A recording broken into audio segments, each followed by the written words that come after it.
siswa 857869505 dari Prodi PGSD Universitas Terbuka Surakarta.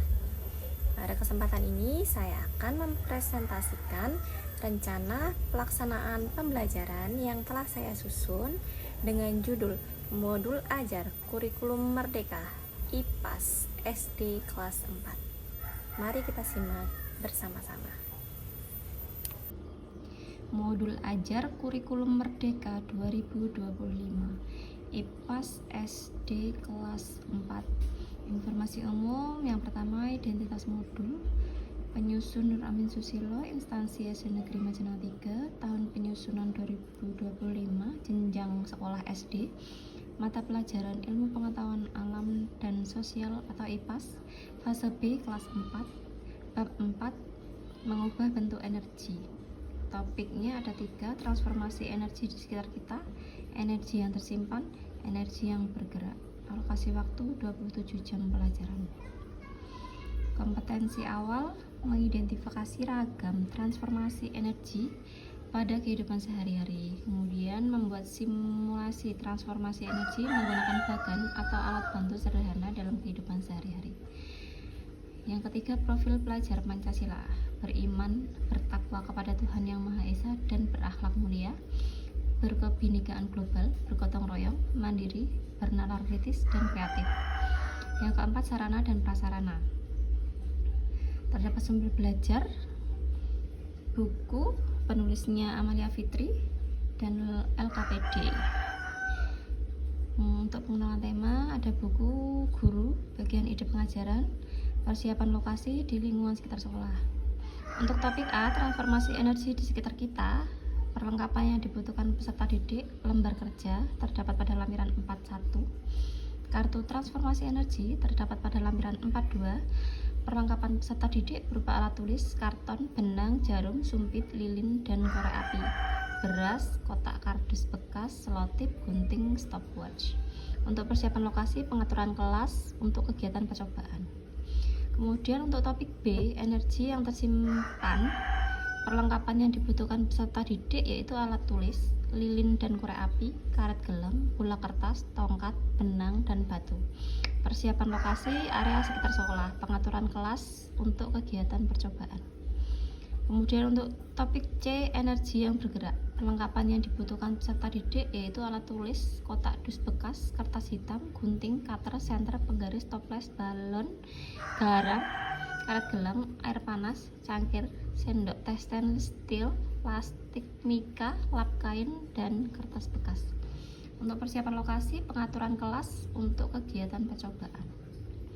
Kemudian untuk topik proyek belajar, perlengkapan peserta didik yaitu alat tulis, karton, opsional untuk kegiatan presentasi, alat pengerjaan proyek sesuai lampiran di buku siswa. Kemudian persiapan lokasi, yaitu area kelas, area sekolah yang bisa dikondisikan sebagai tempat presentasi. Kemudian target peserta didik. Untuk peserta didik reguler atau tipikal umum, tidak ada kesulitan dalam mencerna dan memahami materi ajar. Sedangkan untuk peserta didik dengan pencapaian tinggi, mampu mencerna dan memahami dengan cepat, mampu mencapai keterampilan berpikir aras tinggi atau HOTS, dan memiliki keterampilan memimpin. F. Model pembelajaran yaitu berupa pembelajaran tatap muka. Komponen inti berupa tujuan kegiatan pembelajaran.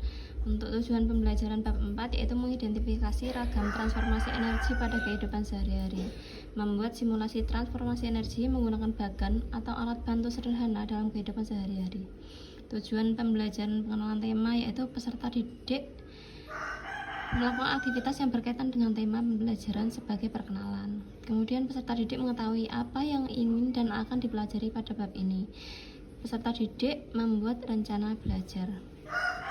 Untuk tujuan pembelajaran topik A, peserta didik memahami konsep kekekalan energi. Yang kedua, peserta didik dapat mengidentifikasi perubahan bentuk energi di sekitarnya berdasarkan pengamatan.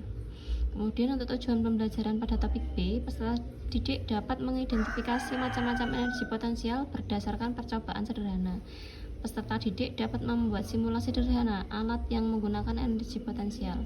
Kemudian tujuan pembelajaran topik C, peserta didik dapat mengidentifikasi macam-macam bentuk energi yang termasuk dalam energi kinetik. Peserta didik dapat memahami hubungan energi kinetik pada energi cahaya, panas, bunyi, dan listrik. Tujuan pembelajaran proyek belajar yaitu peserta didik dapat membuat simulasi alat sederhana melalui pembuatan alat yang memanfaatkan transformasi energi. Yang kedua, peserta didik dapat mengkomunikasikan hasil karyanya kepada teman sebayanya. Untuk pemahaman bermakna, yaitu topik pengenalan tema, meningkatkan kemampuan siswa dalam melakukan aktivitas yang berkaitan dengan tema pembelajaran sebagai perkenalan, mengetahui apa yang ingin dan akan dipelajari di bab ini, dan membuat rencana belajar.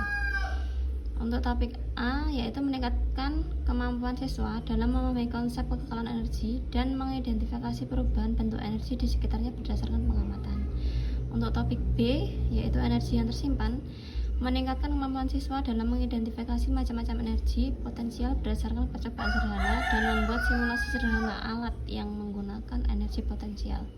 Untuk topik C, energi yang bergerak, yaitu meningkatkan kemampuan siswa dalam mengidentifikasi macam-macam bentuk energi yang termasuk dalam energi kinetik dan memahami hubungan energi kinetik pada energi cahaya, panas, bunyi, dan listrik. Untuk proyek belajar, yaitu meningkatkan kemampuan siswa dalam membuat simulasi alat sederhana melalui pembuatan alat yang memanfaatkan transformasi energi dan mengkomunikasikan hasil karyanya kepada teman sebayanya. Untuk pertanyaan pemantik, pengenalan topik bab 4, apa yang dapat dilakukan dengan energi yang ada pada tubuh kita? Kemana energi di tubuh kita saat kita lelah? Ketika energi habis, apakah artinya energi itu hilang atau musnah? Untuk pertanyaan pemantik topik A, transformasi energi di sekitar kita. Bagaimana kita menggunakan energi? Bagaimana cara manusia menghasilkan bentuk energi yang diinginkannya? Dan bisakah manusia membuat energi? Sedangkan untuk topik B, energi yang tersimpan, yaitu apa itu energi potensial? Apa saja yang termasuk energi potensial? Untuk topik C, energi yang bergerak. Apakah energi bisa bergerak? Apa saja yang termasuk energi kinetik? Kemudian D, kegiatan pembelajaran.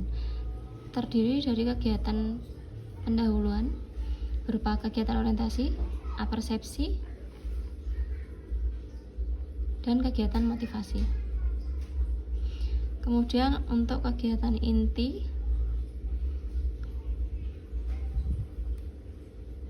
pengajaran topik A, transformasi energi di sekitar kita, alokasi waktu 6 JP atau 6 jam pelajaran. Seperti yang sudah tertera. Kemudian untuk pengajaran topik B, energi yang tersimpan, alokasi waktu 6 jam pelajaran. Seperti yang sudah tertera.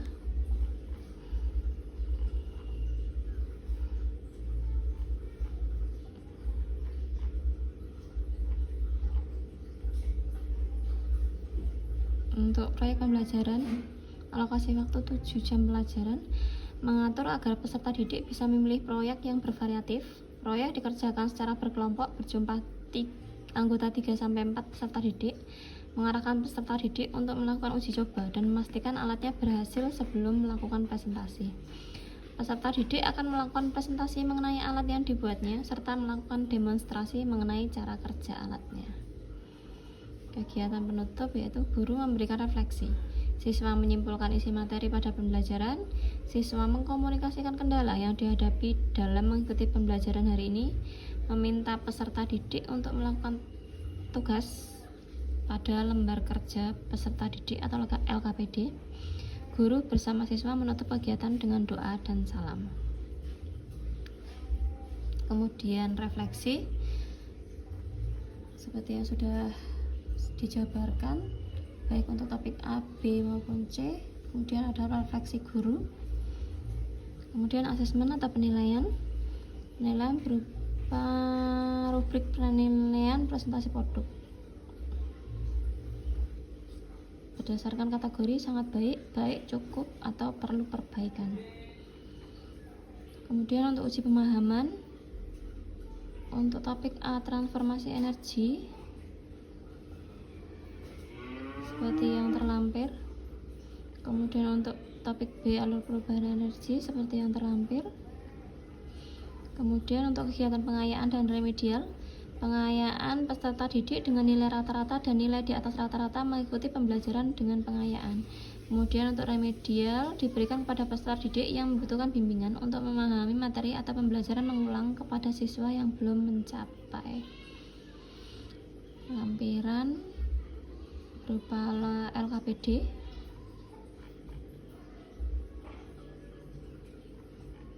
kemudian bahan bacaan bagi guru dan peserta didik untuk masing-masing topik.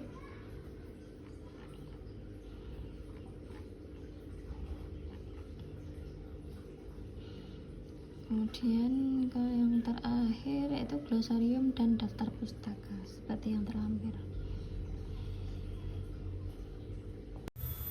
Sekian dari saya. Atas segala kekurangan saya mohon maaf. Billahi taufiq wal hidayah. Wassalamualaikum warahmatullahi wabarakatuh.